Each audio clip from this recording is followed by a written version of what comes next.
रहा हो, केवल दुख ही दुख, अशांति ही अशांति, उस समय आप देखिएगा भारी से भारी संकट की निवृत्ति के लिए एकमात्र उपाय है। यदि आप भजन नहीं करते तो आप दिमाग में लिख लीजिए, चाहे अपनी नित्य डायरी में लिख लीजिए। आप एक बात पर विश्वास कर लीजिए कि आपको कोई भी सुखी नहीं कर सकता। यदि आपको कोई सुखी कर सकता है तो आप हैं। बिल्कुल घनीभूत अर्थात ठोस बात है, इसे समझ लेना। यदि आप अपने विचार के द्वारा, विवेक के द्वारा अधर्माचरणों का त्याग करके धर्म पूर्वक जीवन व्यतीत करते हुए भगवान नाम जप करते हैं, तो पूर्व पाप कर्म के अनुसार जब देह रचा गया तो उसमें जो प्रारब्ध दुख सुख का है वो तो आएगा, पर आपको परास्त नहीं कर पाएगा। और आगे आपके लिए महासुख है जो दुख और सुख दोनों से परे है। अखंड प्रसन्नता, अखंड आनंद, वो केवल आपके करने से होगा। उपदेश मिल सकते हैं, मार्ग बताया जा सकता है, आपको सहयोग मिल सकता है, पर चलना आपको होगा। यदि आप नहीं चले तो ये कहीं भ्रम हो कि मैं कहीं जाऊं और मेरी दुख निवृत्ति हो जाए, तो इस भ्रम को छोड़ देना आप। क्योंकि हम आप तो बहुत छोटे जीव हैं, अर्थात बहुत लघु तपस्या, लघु पुण्य वाले हैं। हम उन महापुरुषों की बात करते हैं जिन्होंने आजीवन ऐसा तप संचय किया, फिर भी उनके शरीर में भारी से भारी दुख देखे गए। ये दुख और सुख एक भ्रमात्मक इंद्रजाल है माया का, ना दुख है न सुख है। जैसे जो सपने सिर काटे कोई, बिन जागे दुख दूर न होई। ऐसे स्वप्न में तुम चक्रवर्ती सम्राट बन जाओ तो जगने पर तुम थोड़ी रहोगे, तुम जो हो वही होगे। हम भगवान के चिदानंद अंश हैं। ये भूल कर हम अपने को स्त्री पुरुष, अच्छा बुरा, धनी निर्धन, दुखी सुखी आदि आदि बहुत सा प्रपंच है, इसे हम अपने दिमाग में बैठा लिया है। जब तक आप ये प्रपंच नहीं छोड़ोगे तब तक आपको सुखी कोई कर ही नहीं सकता, क्योंकि दुखालयम नाशवान संसार का तो तुमने अस्तित्व रखा है। अगर ये किसी के दूर करने से होता तो स्वयं जगत गुरु परब्रह्म परमात्म तत्व भगवान श्री कृष्ण सामने हैं और अर्जुन को कह रहे हैं, मात्रा स्पर्शास्तु कौन्तेय शीतोष्ण सुख दुखदा आगमा पायनो अनित्यास्तास्तितिक्षस्व भारत। हे भारत, हे अर्जुन, ये आने जाने वाले अनुकूलता प्रतिकूलता, गर्मी शीतलता, अर्थात काम क्रोध लोभ मोह मद मत्सर अपमान निंदा, ये सब ताप पहुंचाते हैं। अनुकूलता सम्मान यश कीर्ति धन वैभव, मानी हुई मान्यता, ये सब शीतलता पहुंचाते हैं। ये उष्णता और शीतलता, अनुकूलता और प्रतिकूलता आने जाने वाले हैं। भगवान ये नहीं कह रहे मैं मिटा दूंगा, कह रहे तास तितिक्षस्व भारत। हे अर्जुन, ये तुम्हें सहना होगा। यदि तुम इससे सह गए तो तुम्हारे हृदय में ऐसी स्थिति प्रकट हो जाएगी कि फिर ये स्पर्श भी नहीं कर पाएंगे। सहने से तुम्हारी भक्ति बढ़ेगी, तुम्हारा चिंतन बढ़ेगा, तुम्हारा स्मरण बढ़ेगा। सत्य वस्तु के लिए, सत्य तत्व के लिए तुम सुखी हो जाओगे। बिल्कुल खुली बात। आडंबर नाटक पाखंड इसकी जरूरत नहीं है। प्राकृतिक भोगों में सुख बुद्धि, देहाभिमान, विद्यारूप महत्वकुल धन यौवन अभिमान, यही तुम्हारे दुख का मूल है। और ये कोई दूसरा नहीं हटा सकता। ये तुम्हें अपने विवेक सत्संग से प्राप्त हुए विवेक के द्वारा, शास्त्र स्वाध्याय से प्राप्त हुए विवेक के द्वारा इसे तुम्हें त्यागना है। दुख तुम पकड़े हो तो छुड़ा कौन सकता है? छुड़ाना तो आपको ही पड़ेगा। अगर कोई वादा करता है कि मैं आपको दुख रहित कर दूंगा, मुझे आज तक समझ में नहीं आया। दुख रहित होने का जो उपाय है वो गुरुजन, महापुरुष, संत जन बताते हैं कि जब चारों ओर अंधेरा छा रहा हो, कोई अपना न दिखाई दे रहा हो, केवल दुख ही दुख, अशांति ही अशांति, उस समय आप देखिएगा कोई एक है जो आपको बहुत प्यार कर रहा है। वो हमारे प्रभु हैं। आप जिनकी तरफ पीठ किए हो और जहां दुख है उधर मुख किए हो, वापस घूमो, सन्मुख होइएगा। सन्मुख होए जीव मोहि जबहि, जन्म कोटि अघनाशों तबहि। करोड़ों जन्मों के पाप नष्ट कर देते हैं भगवान। जहां प्रभु की तरफ हुए तो पता चला बहुत जन्मों से बिछुड़ा था, वो मेरे स्वामी मिल गए। भारी से भारी संकट की निवृत्ति के लिए एकमात्र उपाय भगवान श्री हरि का आश्रय, उनके नाम का जप। सत्य मान लीजिए, आडंबर से कुछ नहीं होना। चाहे जितने जंतुर बांध लो, चाहे जितना जो कुछ जादू टोना जो मन आवे सो कर लो, बारी मथे घृत होए बरु शिकताते बरु तेल, बिनु हरि भजन न भवतरी यह सिद्धांत अपेल। विनिश्चितम बदामि तेन अन्यथा वचांस में हरि भजन्ति नरा। अटल बात है, यदि भजन नहीं करोगे तो तुम्हें कोई सुखी नहीं कर सकता। तात्कालिक आपको ऐसा लग सकता है मेरा काम बन गया, नहीं, वो तत्कालिक है। हमारा काम बनना तो तब होगा जो हमारा आवागमन मिट जाए, सदा सदा के लिए मुझे ऐसी वस्तु प्राप्त हो जाए कि जहां चाह ही खत्म हो गई, जहां दुख ही खत्म हो गया। वो हमारा स्वरूप है, वो हमारे आराध्य देव हैं। प्रार्थना मान लीजिए, भटकाव से बचिए। ये कलिकाल मलायतन मन कर देख विचार, श्री रघुनाथ नाम बिन नाहिन आन आधार। महापुरुषों ने स्पष्ट कहा है। ये मलायतन मल का आगार है। मल माने कामना, नाना प्रकार की वासना, भ्रष्ट आचरण, छल कपट, दंभ पाखंड, बोलबाला, इसका एकमात्र श्री भगवान का नाम आधार है। जो चाहत है नित्य सुख अरु मन को विश्राम, तो हित ध्रुव हित सो भजत रो पल पल श्यामा श्याम श्यामा श्याम श्यामा श्याम। यदि सच्चिदानंद शाश्वत सुख चाहते हो, जहां से कभी हटना ना पड़े, केवल सुख ही सुख है, आनंद ही आनंद है, और मन का विश्राम चाहते हो कि भाग दौड़ मन की मिट जाए, तो बस प्रेम से बोलते रहो श्यामा श्याम श्यामा श्याम, राधे श्याम, राधा राधा राधा वल्लभ। ये बड़ी शोध करके महापुरुषों ने बात कही है। यदि आप भजन नहीं करते तो आप दिमाग में लिख लीजिए, चाहे अपनी नित्य डायरी में लिख लीजिए, जो आप दिनचर्या लिखते हैं। आपको कहीं भी कभी भी कोई भी सुखी नहीं कर सकता।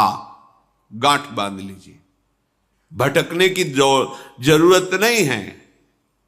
और यदि नाम जप करने लगे, धर्माचरण करने लगे, तो तुम आशीर्वाद देने वाले बन जाओगे। सातरति सातरति सा लोकांतारयति। ध्यान दीजिए, वो तर जाता है, वह तर जाता है, वो लोकों को तार देता है। जब पृथ्वी में भयंकर पापाचरण की वृद्धि हुई, असुरों के द्वारा प्रेरित होकर के जहां भी धर्माचरण, नाम कीर्तन, यज्ञ, हवन, होम, ऋषि मुनि विध्वंस कर दो, क्या हुआ?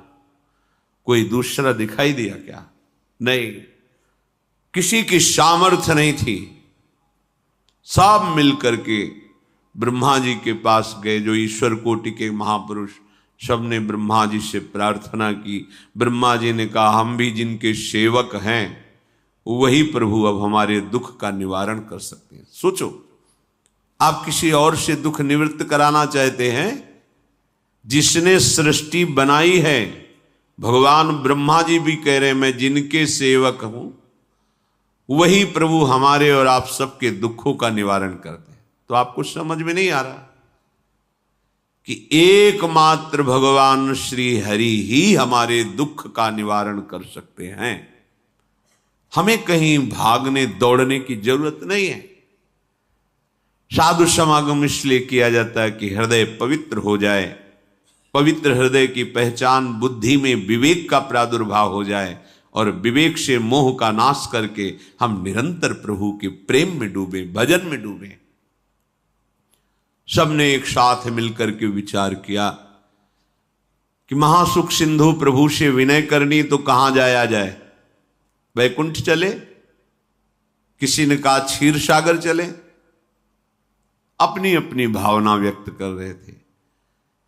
तेहि समाज गिरजा में रहेऊ, अवसर पाई वचन एक कहेऊ, हरि व्यापक सर्वत्र समाना, प्रेम ते प्रगट होई मैं जाना।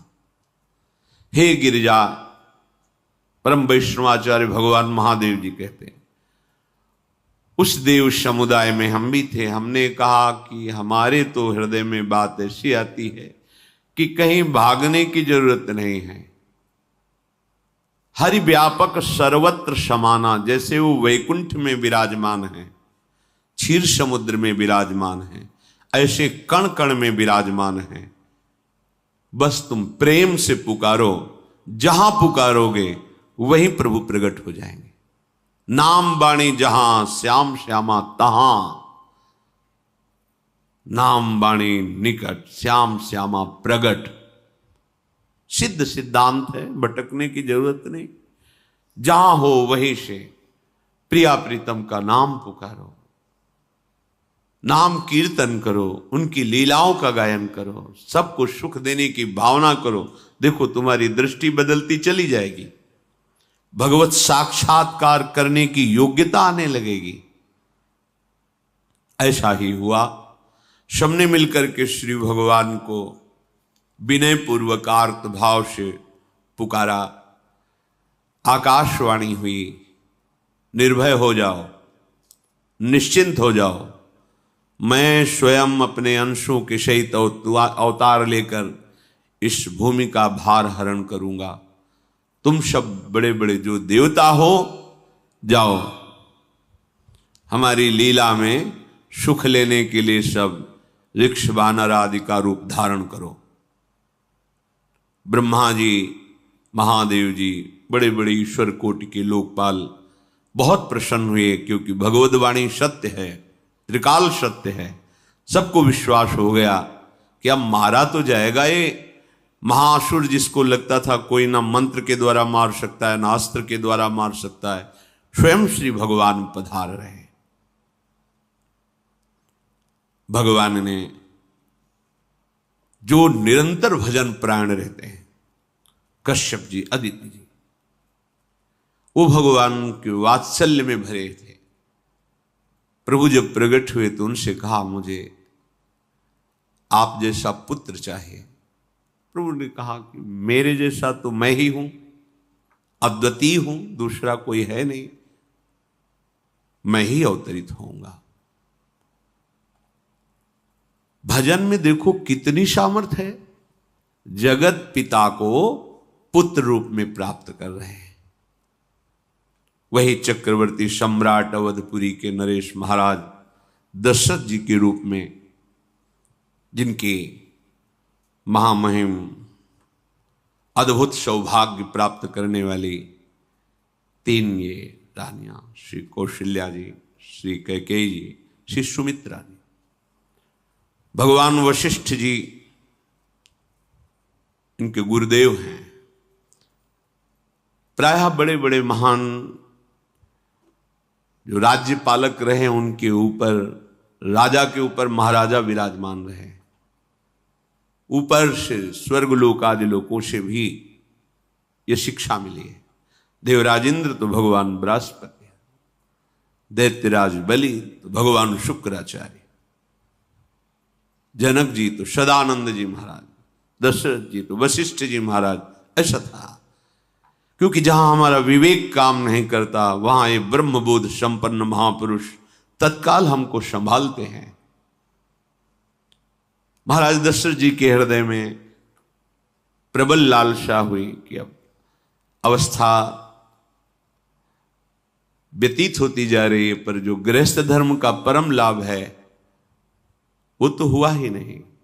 वशिष्ठ जी के चरणों में प्रणाम करके कहा, भगवान एक ही बात की असंतुष्टता है, हमारे कोई पुत्र नहीं है। वशिष्ठ जी ध्यानस्थ हुए, ध्यान में देखा और उनका, तुम्हारा जैसा सौभाग्य अन्य का किसी का नहीं हो सकता। तुम्हारे यहां स्वयं सच्चिदानंद भगवान श्री हरि अपने अंशों के साथ अवतरित हो रहे हैं। श्रृंगी ऋषि को बुलाया गया, पुत्रेष्टि यज्ञ करी, उसमें साक्षात भगवान अग्निदेव प्रकट होकर के खीर दिया और कहा अपनी रानियों को पवा दीजिए। वशिष्ठ जी के आज्ञा के अनुसार उस खीर को 2 भाग में किया। प्रथम भाग श्री कौशल्या जी को दिया, जो दूसरा भाग था उसके 2 भाग किए, उसका 1 भाग कैकेयी जी को दिया। अब जो 1 भाग बचा उसके 2 भाग किए और वशिष्ठ जी की आज्ञा के अनुसार एक माता कौशल्या जी को, एक कैकेयी जी को दिया। उन्होंने अपने हाथ से सुमित्रा जी को दिया। तो सुमित्रा जी के गर्भ से लक्ष्मण और शत्रुघ्न, कौशल्या जी ने जो भाग दिया उससे लक्ष्मण जी प्रकट हुए, जो रामचरण अनुरागी, अद्भुत अद्भुत हरि प्रेमी। शत्रुघ्न जी भरत चरणों का आश्रय लिए हुए राम जी का सेवन करते हैं। बड़ा रहस्य है, कितनी मर्यादा है। गुरु की आज्ञा से जहां जैसा विधान होना चाहिए वैसा, तो उस बड़ा मंगल स्वरूप। ये महामहिम जगत पावन करने वाली माताएं मानो अपने गर्भ में अखिल ब्रह्मांडों के स्वामी को धारण किए हुए हैं। जिनके गर्भ में अनंत ब्रह्मांड वास करते हैं, उन प्रभु को अपने गर्भ में धारण करने का अनुभव कर रहे हैं। महाराज दशरथ बहुत प्रसन्न है। ये जीवन का परम लाभ है। प्रभु हमारे कोई भी हो, माता पिता भाई बंधु सखा पति प्रीतम पुत्र, कुछ भी, ये तो ऐसे करुणामय कोई भाव रख लो और गाढ़ भाव कर लो तो आपको अनुभव कराने लगेंगे। जिस भाव से आप देखोगे कैसा सुख महाराज दशरथ जी को हो रहा होगा, जिनको गुरुदेव से पता है कि स्वयं भगवान पधार रहे। प्रतिपल इनके दर्शन करके कौशल्या जी, कैकेयी जी, सुमित्रा जी के प्रेम पुलकित रहते हैं। दशरथ जी, अहो भाग्य, साक्षात भगवान पधार रहे। समय व्यतीत हुआ, जोग लगन गृह बार तिथि, सकल भये अनुकूल, चर अरु अचर हर्ष जुत, राम जन्म सुख मूल। ठीक योग लगन ग्रह वार तिथि सब अनुकूल हो गई। कब? जिसके हृदय में प्रभु का प्रकाश हो जाता है। जो प्रभु के भजन में रहता है तो योग लगन ग्रह वार तिथि नक्षत्र सब अनुकूल हो जाते हैं। जो पे कृष्ण चरण मन अर्पित, तो करी हैं का नवग्रह रंग। सब ग्रह नक्षत्र वार तिथि ये जितने भी विघ्न कारक या शुभ कारक है, ये सब शासन में रहते हैं जिसके हृदय में भगवान नाम चल। जिते विनायक शुभ अशुभ, ये विघ्न करे नहीं कोई। क्योंकि भगवान का नाम चल रहा है, हृदय में भगवान प्रकाशित हो गए हैं, परमानंद अनुभव होता है। ऐसे भगवान जगत में प्रकट हो रहे हैं। ये तो कभी कभी अवतार होता है, पर ये अवतार होता ही रहता है। भगत के हृदय रूपी महल में अवतार होता रहता है। जो निरंतर भगवत चिंतन परायण अपने अहम को भगवान के चरणों में समर्पित किया तो भय प्रकट कृपाला, यही हृदय में प्रकाशित हो जाते हैं। हृदय में ही दिव्य वृंदावन प्रिया प्रीतम दिव्य लीला। चैत्र का महीना, नवमी तिथि, शुक्ल पक्ष, अभिजीत मुहूर्त, ठीक दोपहर का समय 12 बजे सब लोगों को परमानंद प्रदान करने वाले प्रभु पधारे। शीतल मंद सुगंधित वायु बह रही है, देवताओं की दुंदुभियां बज रही, पुष्पों की वर्षा हो रही, बड़े बड़े ऋषि मुनि नृत्य कर उठे। जैसे साधना को फल मिलता है हृदय आनंद में, आज समस्त साधनाओं के फल स्वयं मंगल मूर्ति प्रभु पधार रहे। सब महात्माओं का, संतों का हृदय अलौकिक आनंद से भरा हुआ है। पृथ्वी जितनी दिव्यता है सब प्रकाशित कर दी। रस भरे फल, औषधियां, दिव्य मणियां, रत्न जो छुपाए हुए अपने गर्भ में थी, प्रभु आ रहे, सब प्रकाशित कर दी। जलधाराएं जो सूखी हुई थी वो भी। जब ब्रह्मा जी ने देखा कि जो भगवान ने आकाशवाणी में कहा था वो सब सत्य हो रहा है, आकाश में ब्रह्मा जी समस्त देवतागण विराजमान होकर के अंजलियों में दिव्य पुष्प लेकर के वर्षा कर रहे हैं, सुंदर सुंदर अलग अलग वाद्य बज रहे हैं, ऋषि मुनि देवता सब स्तुति कर रहे हैं, प्रणाम मुद्रा में सब खड़े हैं, क्योंकि समस्त लोकों का पालन करने वाले भगवान श्री हरि महाराज चक्रवर्ती सम्राट दशरथ जी के भवन में प्रकट हो रहे हैं। तो आकाश में सब ईश्वर कोटि के महापुरुष पुष्पांजलि अर्पित कर रहे हैं। उसी समय भगवान का प्रादुर्भाव होता है। भगवान कभी गर्भ से नहीं प्रकट होते, लीला होती है, ऐसा अनुभव होता है गर्भ है, पर पहले भगवान भगवान के रूप में प्रकट होते हैं, फिर वो बालक बन जाते हैं। कभी ऐसा कहीं नहीं मिला, अनुभव होता है ऐसा, समय से गर्भ रहा, समय से गर्भ बढ़ा, ऐसा अनुभव होता है, पर भगवान प्रकट होते हैं। इसीलिए भय प्रगट कृपाला दीन दयाला कौशल्या हितकारी हर्षित महतारी मुनि मनहारी अद्भुत रूप विचारी लोचन अभिरामा तनु घन श्यामा निज आयुध भुज चारी भूषण बनमाला नयन विशाला शोभा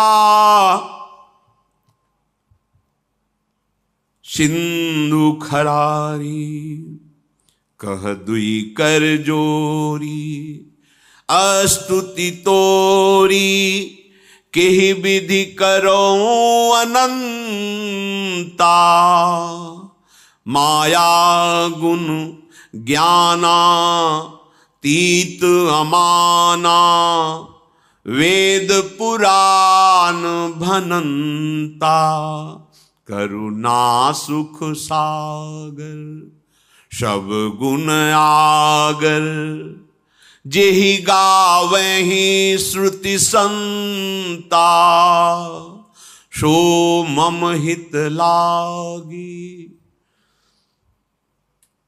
जन अनुरागी भयउ प्रगट श्रीकंता ब्रह्मांड निकाया निर्मित माया रोम रोम प्रतिवेद कहे मम उर्षो बाशी यह उपहासी सुनत धीर मति थिर न रहे उपजा जब ज्ञाना प्रभु मुस्काना चरित बहुत विधि कीनी चहे कही कथा सुहाई मातु बुझाई जेहि प्रकार सुत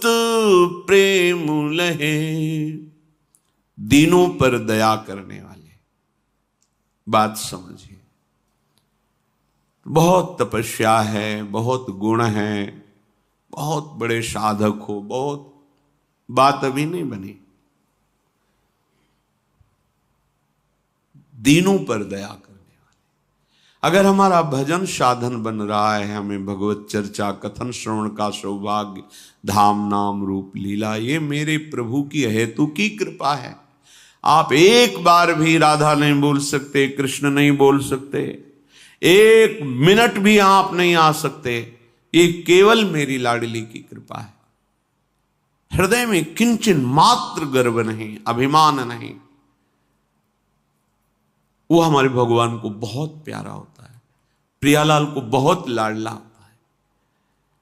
हमें प्रभु के अगर चरणारविंद के अनुराग में डूबना है तो विवेक से देखो है क्या पास हमारे। अगर कुछ भी दिया हुआ है भौतिक आध्यात्मिक, वो सब मेरे प्रभु का दिया हुआ है, तो गर्व किस बात का, अहंकार किस बात, तो दैन्यता आ जाएगी। अज्ञान से ये अहंकार बढ़ता है, ज्ञान से इसका समन हो जाता है। चाहे भौतिक हो चाहे आध्यात्मिक हो, मेरे को सब कुछ मेरे प्रभु ने तो दिया है। ध्यान देकर देखो तुम्हारी उपज क्या है, तुम भी तो उन्हीं के अंश हो। न तुमने शरीर बनाया, न संसार बनाया, तो फिर अध्यात्म तो भौतिक अध्यात्म सब कुछ मेरे प्रभु का दिया हुआ है, सब कुछ प्रभु में है, तो फिर अहंकार किस बात का, दैन्य हो जाओ। यंत्र कहे कि मैं दक्षिण की तरफ चलूंगा और यंत्री तुम्हें उत्तर की तरफ चलावे तो एक कदम चल नहीं सकता यंत्र, ठीक ऐसे ही तुम हो। पर यह ज्ञान ना होने के कारण अहम वृत्ति को स्वीकार करके मनमानी आचरणों में उतर गए। अब तुम्हारा यंत्री माया हुई, यंत्रारूढ़ानि मम माया। और यदि भगवद आज्ञा का पालन करते हुए भजन परायण, तो आप भगवान के हाथ के यंत्र बन जाओगे, महासुख में निमग्न हो जाओगे। जो दीनों पर सदैव दुलार करते हैं, माता कौशल्या जी को परम सुख देने वाले प्रभु प्रकट हुए। मुनियों के मन का हरण करने वाले प्रभु को सामने देख करके कौशल्या जी आनंद मगन हो गई। प्रभु कहां? सामने। आनंद क्यों मगन? नेत्रों से अश्रुधारा चल रही कौशल्या जी की। सामने देखा श्याम सुंदर विराजमान है, लोचन अभिरामा तनु घन श्यामा। ऐसी अद्भुत श्यामता त्रिभुवन में नहीं, ब्रह्मा जी की बनाई हुई नहीं कोई ऐसी श्यामता जिससे उदाहरण दिया जाए कि प्रभु के श्रीअंग की श्यामता कैसी है। वो बस संकेत के लिए चंद्र शाखा न्याय के अनुसार भले कह दे, नहीं प्राकृतिक ऐसी रचना ही नहीं है जो हमारे प्रभु की इंद्रनीलमणि श्याम मनोहर, वो है ही नहीं। वो सामने देख रहे कौशल्या जी। ये भजन का प्रभाव है। अरविंदाक्ष कमल नयन, देखते ही चित्त चुरा जाए, ऐसे नेत्र हैं प्रभु के। अजान बाहु लंबी भुजाएं। और जब प्रभु जहां प्रकट होते हैं चाहे वो कंस कारागार हो या अवधपति का महल हो, पहले वैभव से प्रकट होते ऐश्वर्य स्वरूप, समस्त आयुध समस्त वैभव, दिव्याभूषण बनमाला, चार भुजाएं, शोभा के समुद्र, आसुरी वृत्तियों का, भावों का, व्यक्तियों का नाश करने के लिए प्रभु प्रकट हुए हैं। इसीलिए प्रभु से भी बढ़कर प्रभु का नाम है। वो व्यक्ति का नाश नहीं करता, वो वृत्ति का नाश करके भगवत दासत्व प्रदान कर देता है। बहुत अपार महिमा भगवान नाम की है, प्रभु के नाम की है। प्रभु प्रकट होते हैं तो दुष्टों का विनाश करते हैं, लेकिन प्रभु का नाम जिसके हृदय में प्रकट होता है, दुष्टता का नाश करके उसे जगत पावन करने वाला बना देता है। तीर्थी कुर्वन्ति तीर्थानि, वो जहां चरण रख दे उसे निष्पाप कर देता है। भूमि को, वायु को निष्पाप कर देता है जिसकी जिह्वा पे नाम चलता है।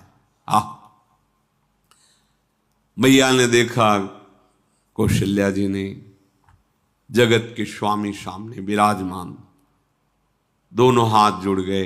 हे अनंत, मैं कैसे आपकी स्तुति करूं? वेद पुराण ये सब स्तुति करते हुए हार गए, नेति नेति कहकर आपका पार नहीं पाए।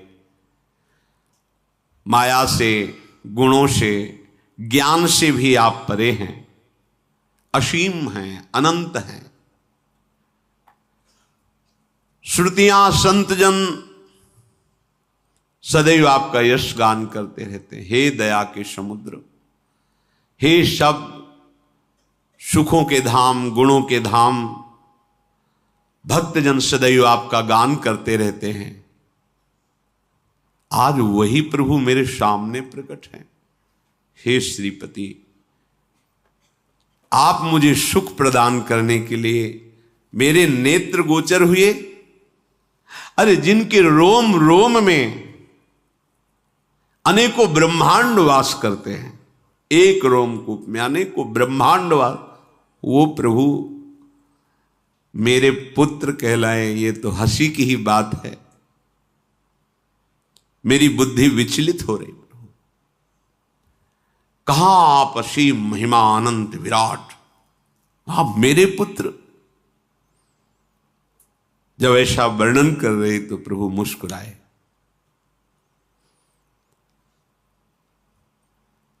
बहुत प्रकार से मैं आपको सुख देना चाहता हूं, इसलिए पहले मैं इस रूप में आया हूं कि आपने जो भजन करके मांगा था कि मेरे जैसा पुत्र हो, तो देखो मैं ही स्वयं, मेरे जैसा और कोई है ही नहीं, मैं ही स्वयं आया हूं।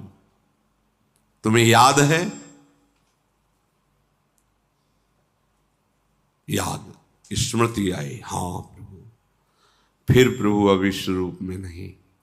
माता पुनि बोली सोमति डोली, तजहु तात ये रूपा, की जैसी सुलीला अति प्रियशीला, यह सुख परम अनूपा।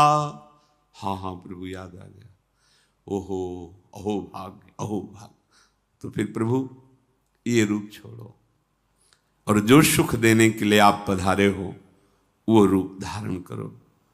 प्रभु, जब आप हमारे पुत्र बनने के लिए आए हो तो फिर शिष्य रूप धारण करो। जो ही माता कौशल्या जी ने ऐसे वचन उचारे तो सुनी बचन सुजाना, रोदन ठाना, होई बालक सुरभूपा, यह चरित जिगावहीं, हरि पद पावहीं, तेन परहीं भवकूपा। इतना सुनते ही सुजान भगवान श्री हरि नवजात शिशु होकर के रोने लगे। जो इस पावन चरित्र का गान या श्रवण करता है वो कभी दोबारा इस संसार में जन्म नहीं लेता है। भगवान के कैसे महामहिम चरित्र। देखो अभी भगवान प्रकट हो रहे हैं, और उसका फल बता रहे कि जो भगवान की इस पावन लीला का गायन या श्रवण करेगा, दूसरे साधन बने ना बने, निश्चित वो भगवत प्राप्त हो जाएगा। इसका फल ही है ये चरित जिगावहि हरिपद पावहि ते न परहि भवकूपा। ब्रह्म ऋषियों के लिए, गौ देवता संत भक्तों के लिए स्वयं भगवान लीला सुख प्रदान करने के लिए अवतरित हुए हैं। सतोगुण रजोगुण तमोगुण से अतीत भगवान का चिदानंदमय देह है, मनुष्य रूप में ही प्रकट हो रहे हैं। पर ये मायाकृत नहीं, ब्रह्मा की सृष्टि का नहीं है। चिदानंद सच्चिदानंद रूपाय, ऐसे ही चिदानंदमय देह तुम्हारी विगत विकार जान अधिकारी। निज इच्छा निर्मित तनु है, कर्म बंधन से नहीं, प्रकृति के अधीन नहीं, प्रकृति को अधीन करके स्वयं की इच्छा से आत्मस्वरूप सच्चिदानंद भगवान का विग्रह है।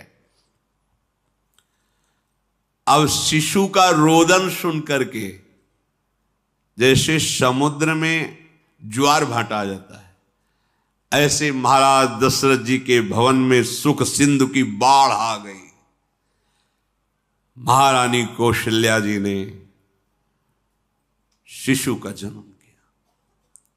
ऐसा जन्म हुआ है जन्म मरण मिटाने वाला।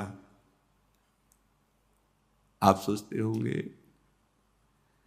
कि ये प्रिया प्रीतम के अनुरागी, हम आपको सच्ची कहते हैं, हम इनकी बात कर रहे हैं ना तो दिमाग में रील कुछ और ही चलती है। हमें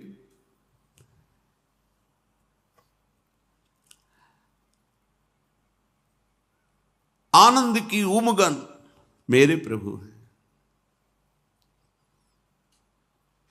कल जब इस प्रसंग का गायन करना है तो थोड़ा चिंतन कर रहे थे, तो जब जनकपुर की सीमा में भगवान विश्वामित्र जी के साथ पधारते, आगे प्रसंग आएगा,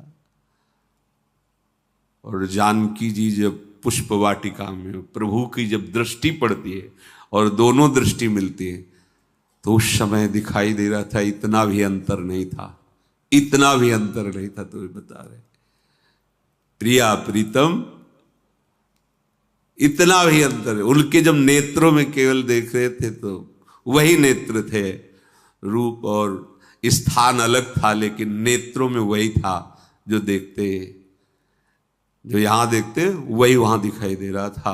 दोनों नेत्रों में पहचान हो जाती। जैसे जीव जंतु को आप कष्ट दें और उसका हृदय आह भर जाए तो वो आह वज्र की लिखत में भोगना पड़ेगा। वो आह किसी की ना लेना जिंदगी। कोई ऐसा कोई आह भर करके कह दिया तुम समर्थ हो, हम तो कुछ कर नहीं सकते, वो अंदर से दुखी, फिर तुम्हारी सामर्थ्य काम नहीं करेगी, मिट्टी में मिला देगी। ऐसा नहीं कि आप जो कर रहे हैं कोई देख नहीं रहा, कोई हिसाब किताब नहीं, जो कर रहे हैं अवश्य में भोक्तव्यम, बहुत सावधान।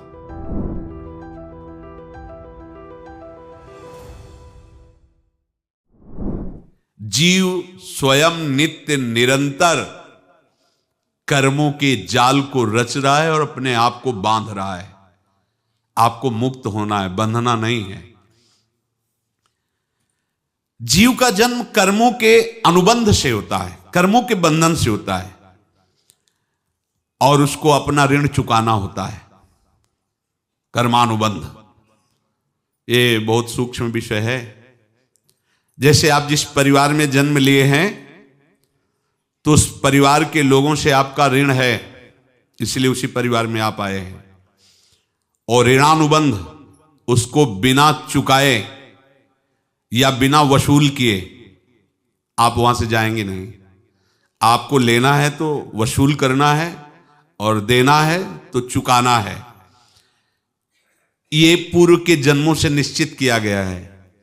जैसे किसी के यहां पुत्र हुआ, जन्म से ही पैसा खर्चा शुरू हुआ, जो बड़ा हुआ तो उद्दंडता के द्वारा मार पूरे परिवार को क्लेश पर क्लेश देता चला जा रहा है। ये तुम्हारे कर्म का फल है, या ऐसे शक्तिहीन बुद्धिहीन ऐसे पागल पूरे जीवन सेवा करो, तुमसे अपना हिसाब चुकाने के लिए वो आया है। अब परिवार के जो सदस्य जुड़े आके, मतलब पत्नी आते ही पूरी हृदय में आनंद, परिवार में आनंद, और जीवन भर वो आनंद ही सुख देने के लिए उसका जन्म हुआ। वो अपना ऋणानुबंध मुक्त, और आते ही भयंकर क्लेश खड़ा कर दिया, बीच में दीवार और झगड़ा वैसा, फिर अतरे दिन मारपीट शुरू, कलह अशांति, पूरा जीवन नरक हिसाब करने आए।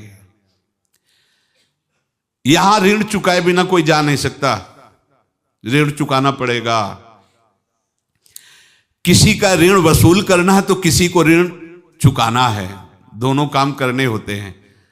अनेक जन्मों में अनेक लोगों के साथ हमने जो बर्ताव किए हैं, अच्छे या बुरे, वो होंगे।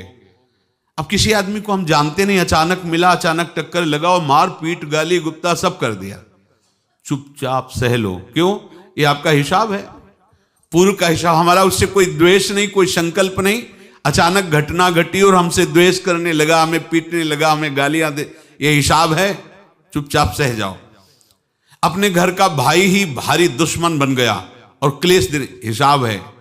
एक प्रभुदत्त ब्रह्मचारी जी की वाणी में पढ़ा था, एक महात्मा जी भ्रमण करते थे, तो उस समय असरफियां चलती थी, मोहरे असरफियां, तो उनको भेंट में देते लोग। तो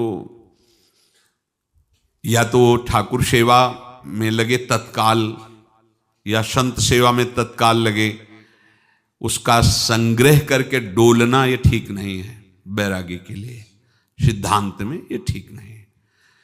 तो जब 2, 4, 6, 8 ऐसे मोहरे हुई, तो उन्होंने विचार किया कि और भ्रमण करके जब काफी मोहरे हो जाएंगी तो प्रयागराज में जब कुंभ पड़ता है, एक बार पूरे सब अखाड़े के संतों को, अलग अलग संप्रदाय सब संतों को बुलाएंगे और सबको पुआएंगे। अब साधु है तो यही विचार करेगा, और क्या विचार करेगा। तो उन्होंने ऐसे डंडा बनवाया, बेंत, जो ऊपर से चूड़ीदार और भीतर पोला, और मोहरे उसमें डालते गए।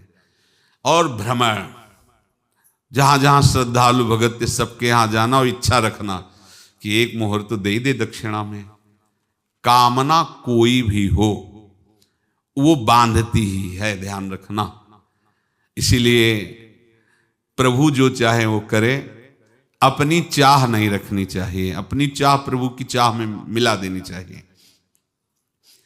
धीरे धीरे वो छड़ी भर गई, भ्रमण करने वाले महात्मा चूड़ी लगाई, इंतजार करते रहे। जब प्रयाग का कुंभ पड़ा तो चले। तो रास्ते में एक गांव में पूछा जाता है, जैसे कहीं रुको कि कोई श्रद्धालु ऐसा है जो संत सेवी है। तो कुछ लोगों ने बताया, हाँ एक परिवार है बहुत संत सेवी है और आपको मिलाते हैं उनसे। आइए महाराज, घर में रुका, खूब अच्छा हलवा पूड़ी पवाया, और जो घर के मालिक थे चरण दबाए। चरण दबाते दबाते उनकी दृष्टि पड़ी उस डंडे पे, इतना मोटा और ऊपर से कुछ चूड़ी सी भी नजर आ रही, इस डंडे में तो कोई रहस्य है ही है। अब महात्मा जी को खवा पिला के सुला दिया। महात्मा जी जब सो गए तो पत्नी से धीरे से कहा, वो डंडा लाओ बाबा जी का डंडा। वो चूड़ीदार जो ही खोला पलटाया तो सैकड़ों मोहरे। ऐसे संत रोज पधारे भगवान, तुम आनंद हो जाए फिर क्या। पत्नी से कहा, नाप के कंकड़ लाओ। वो तो महात्मा जी तो खाए खीर पूड़ी, आराम से सो रहे। रात में पूरी प्लानिंग करके उसमें कंकड़ भर के चूड़ी लगाकर सिराने रख दिया, सारी मोहरें हटा ली। महात्मा जी आराम से छड़ी उठाए तो वजन पक्का। वैसे बड़े लोग चतुर होते हैं, पर ये नहीं जानते कि कर्म कितना भयानक होता है। और उनकी कोई संतान नहीं थी, पर धन में इतना प्रेम उनको था। बहुत सावधान। साधु महात्माओं के पास जो अर्थ है, गृहस्थी अगर आता वहीं से है, पर अगर उसको जोर जबरदस्ती या किसी छल कपट से, तो वो उसका विनाश ही करता है। आज तक का प्रमाण है। अब उनको ये भाव पता नहीं होगा, या पता होगा तो लोभ के कारण वो उसको मान नहीं पाए होंगे। महात्मा जी गए प्रयाग में, किसी अखाड़े पर रुके और वहां प्रार्थना की कि कल जो है संपूर्ण अखाड़ों का निमंत्रण किया जाए और सब संतों को भोग पवाया जाए और उनको दक्षिणा भी दी जाए। महंत ने सोचा कि बहुत बड़ा है तो उत्सव है, क्योंकि प्रयाग में कितने हजारों संत महात्मा सब। तो उनका महाराज बोरों इसमें चीनी और टीनों घी लगेगा, सब व्यवस्था। बोले आप मंगाइए, एक एक हिसाब हम करेंगे, हमारे पास सब व्यवस्था है। बोले कुछ तो पहले दे दो, इकट्ठे देंगे हम। उनको था कि अगर हम छड़ी खोला और दो चार मोहरे दी, किसी को पता लग गया तो गड़बड़ हो सकती। बोले हम भंडारे के समय आखिरी में सब कुछ आपको दे देंगे। ठीक है। वो अपने पास से पैसे लगाकर खूब जितना सामग्री सब लाए, लाखों की, और सब संतों को निमंत्रण कर दिया। संत जन निमंत्रित हो गए, भंडारा बन रहा है। तब वहां के महंत है और उनका देखो भंडारा भी बन रहा है, संतों को निमंत्रण। अब आप अर्थ की व्यवस्था कीजिए, क्योंकि इतनी बड़ी हमारी सामर्थ्य नहीं थी जितना हमने किसी तरह हमने व्यवस्था की। अब मुझे अर्थ चाहिए, तभी आगे की व्यवस्था बढ़ेगी। संतों को दक्षिणा देंगे और जिनसे अर्थ लिया उनको दे। देखो रसोई बन गई है सब। उनका छत में विश्वास नहीं तो ये अभी चूड़ी खोली। उनको तो था ना कि मोहरे हैं कंकड़। तो जैसे कितना उनको सदमा लगा होगा, हजारों संतों का निमंत्रण, रसोई बन, मतलब संत हो के छल कपट। तो उनका महाराज आपने तो हमारा नाश कर दिया, जो महंत थे। अब बताओ रसोई बन गई, संत निमंत्रित हो गए और आप ये कंकड़ दिखा रहे हैं हमको। आपने तो हमें बर्बाद कर दिया, हमारी इतनी सामर्थ्य नहीं थी, आप पहले बता देते। संत होकर ऐसा छल कपट। अब वो बोले तो क्या बोले, क्योंकि उनको पता था कि मोहरे हैं इसमें। अंदर से उनका चिंतन गया उसी सेठ के पास, अच्छा ऐसा धोखा हमारे साथ किया, भोगोगे तुम। ये जो निकलता है ना भोगोगे, ये अकाट्य होता है। क्योंकि किसी का भी हृदय, मान लो किसी भी जीव जंतु को आप कष्ट दें और उसका हृदय आह भर जाए, तो वो आह वज्र की लेख है, तुम्हें भोगना पड़ेगा। वो देखो भीष्म जी को भोगना पड़ रहा है ना। सांप को ऐसे धनुष की नोक से उठाया और बंबूल के कांटों के ऊपर फेंक दिया, कई दिन तक शेदा हुआ, वो आह भर करके मरा। तो आपको 6 महीने बाणों की सैया पर आह किसी की ना लेना जिंदगी में। कोई ऐसा कोई आह भर करके कह दिया तुम समर्थ हो, हम तो कुछ कर नहीं सकते, और अंदर से दुखी, फिर तुम्हारी सामर्थ्य काम नहीं करेगी, मिट्टी में मिला देगी। फिर ये तो संत थे और भगवत आराधना के लिए, संत आराधना के लिए ही ऐसा किए हुए थे। अब इनका कैसे मुंह दिखाएं, अब क्या करें। सुबह संत जन आएंगे, सबके बीच में हमारी कि देखो इन्होंने, अब क्या करें। गए और संगम में जाके छलांग लगाई, अपने प्राण त्याग दिए। अब उनके तो पास मोहरे थी और व्यापार बढ़ा, और 9-10 महीने बाद ही लड़का हुआ। अब तो उनको कि संत फलीभूत हो गया। देखो व्यापार चल रहा, लड़का नहीं होता था, लड़का भी हो गया। बड़ा आनंद छा रहा है। जब से वो प्रकट हुए और धन की वृद्धि शुरू हो गई, पढ़ाई लिखाई में उनके खर्चा हुआ सब, बस बीमारी शुरू हो गई उनके शरीर में। अब उसमें पैसा जाना शुरू हुआ। इतने आसक्त तो वो दोनों हो गए कि कुछ भी हो, व्यापार ठप, संपत्ति बेचना शुरू।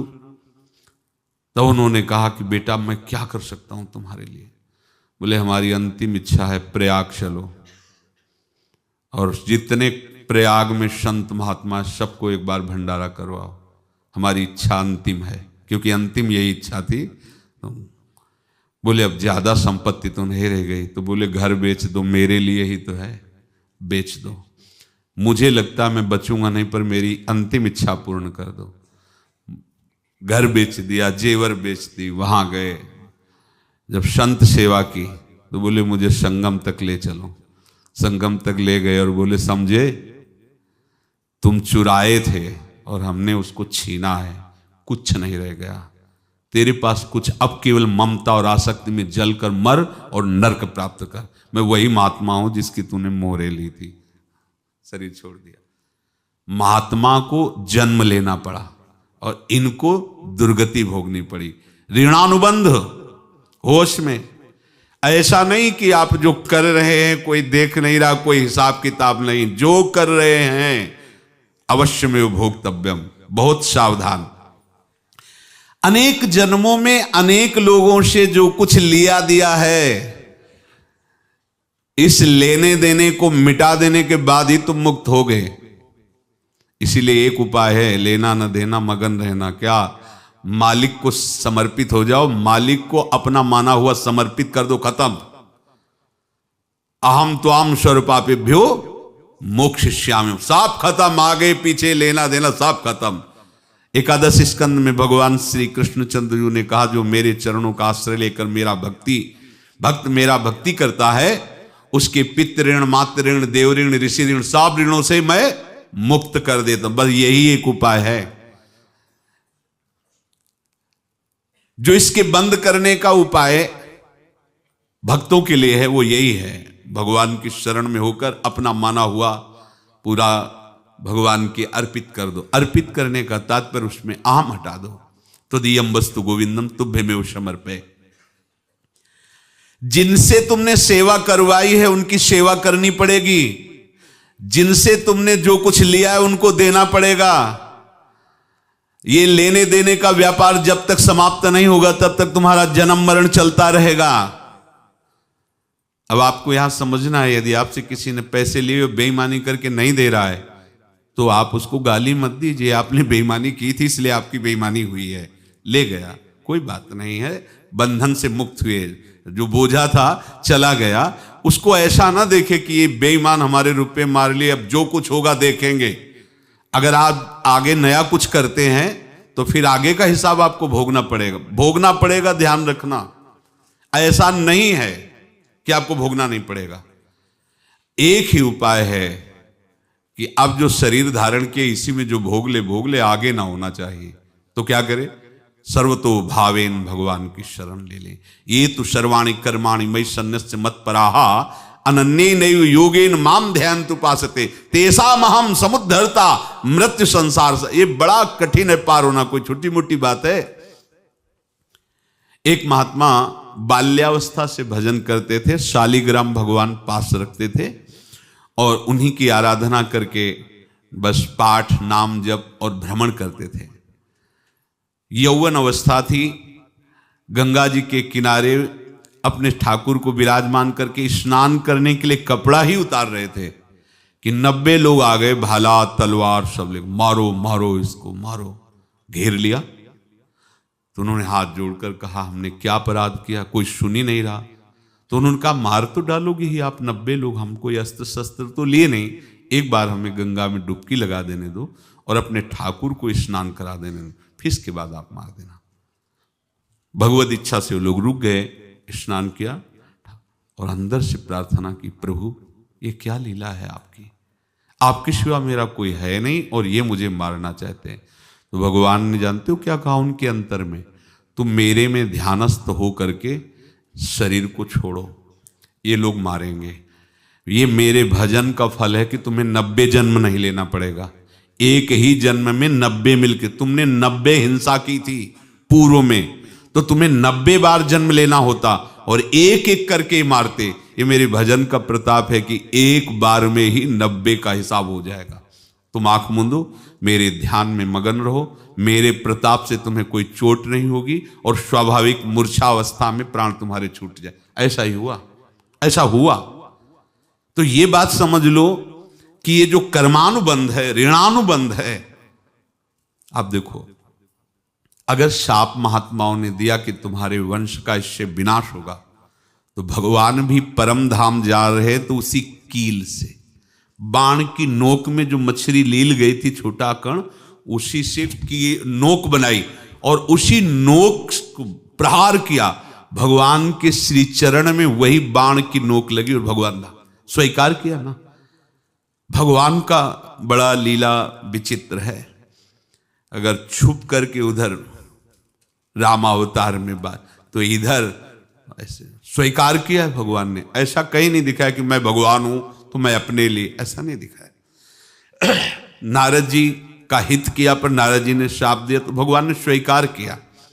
बंदरों ने ही सहायता की, जैसा बोले थे वैसा। ये लीला इस शरीर में भोगनी पड़ेगी। हाँ, ज्यादा को कम में भुगता देंगे, पर अब अगला शरीर ना मिले इसके लिए सर्वतो भावेन भगवान के आश्रित हो जाए। जैसे आपने दुकान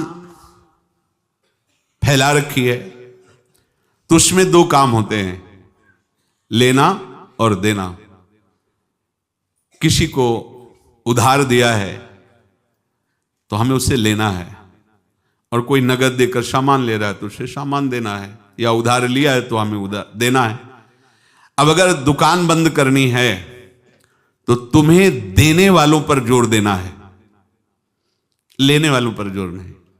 लेने वाला तो जाओ हम क्षमा किया, समर्पित किया, हमारा कोई संबंध नहीं, खत्म हो जाए, वो खुशी हो जाएगा। लेकिन देने वाला तुम अगर दुकान भी उठा दोगे तो जहां भी रहोगे तुम्हारे पास वो आएगा, लाइए हमारा। तो देने पर नजर रखिए, जिसका जिसका हिसाब है वो आपके सामने आता जाए, हटाते जाओ। लेने पर नजर मत रखिए और दुकान फौरन उठा दीजिए, नहीं अगर लेते देते रहे तो चलता रहेगा। आगे चलकर कुछ लेना न देना, मगन रहना बस अपने प्रभु के चिंतन में। अब हम कैसे जाने कि किसको क्या देना है, हमें क्या पता? तो हम पूरा हिसाब जिनको पता है उनको दे देते हैं, समझ रहे हो? उनको पता है क्या लेना है क्या देना है, तो इनके पास पहुंच गए, सरकारी हिसाब से सब बराबर कर देंगे। हमको अपनी जिम्मेवारी इनकी चरणों में समर्पित कर देना है, तभी हम जीवन मुक्त होंगे। ये रहस्य की बात है।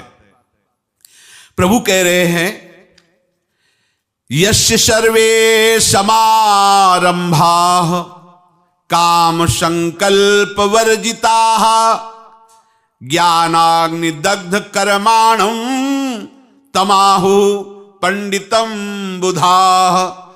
जिसके संपूर्ण कर्मों के आरंभ संकल्प और कामना से रहित हैं, तथा जिसके संपूर्ण कर्म ज्ञान रूपी अग्नि से जल गए हैं, उसको ज्ञानी जन भी पंडित कहते हैं, बुद्धिमान कहते हैं।